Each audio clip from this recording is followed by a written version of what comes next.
حدثنا إسماعيل قال حدثنا مالك عن مخرمة بن سليمان عن كريب مولى بن عباس أن عبد الله بن عباس أخبره أنه بات ليلة عند ميمونة زوج النبي صلى الله عليه وسلم وهي خالته، فاضطجعت في عرض الوسادة، واضطجع رسول الله صلى الله عليه وسلم وأهله في طولها، فنام رسول الله صلى الله عليه وسلم حتى إذا انتصف الليل أو قبله بقليل أو بعده بقليل استيقظ رسول الله صلى الله عليه وسلم فجلس يمسح النوم عن وجهه بيده، ثم قرأ العشر الآيات الخواتم من سورة آل عمران، ثم قام إلى شن معلقة فتوضأ منها فأحسن وضوءه ثم قام يصلي.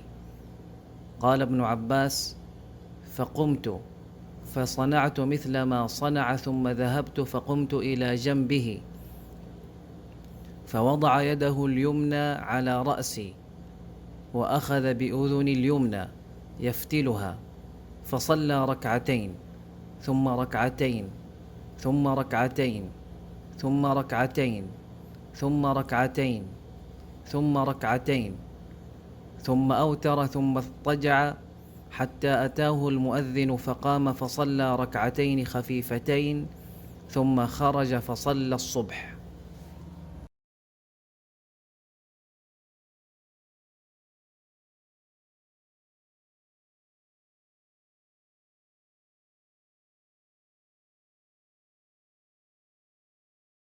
Telah menceritakan kepada kami.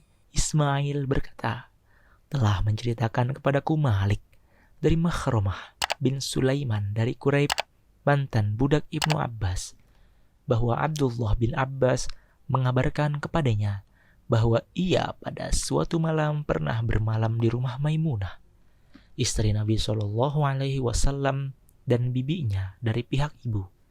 Katanya, aku berbaring di sisi bantal sementara Nabi Shallallahu Alaihi Wasallam dan istrinya berbaring pada bagian panjang tengahnya. Rasulullah Shallallahu Alaihi Wasallam lalu tidur hingga pada tengah malam atau kurang sedikit atau lewat sedikit. Beliau bangun dan duduk sambil mengusap sisa-sisa kantuk yang ada di wajahnya dengan tangan. Beliau kemudian membaca 10 ayat terakhir dari surat Ali Imran. Kemudian berdiri menuju tempat wudhu. Beliau lalu berwudhu dengan memperbagus wudhunya lalu sholat. Ibnu Abbas berkata, maka aku pun ikut dan melakukan sebagaimana yang beliau lakukan. Aku lalu berdiri di sampingnya. Beliau kemudian meletakkan tangan kanannya di kepalaku, seraya memegang telingaku hingga menggeserku ke sebelah kanannya. Kemudian beliau sholat 2 rakaat, kemudian 2 rakaat, kemudian 2 rakaat. Kemudian 2 rakaat, kemudian witir. Setelah itu beliau tidur berbaring hingga tukang adzan mendatanginya.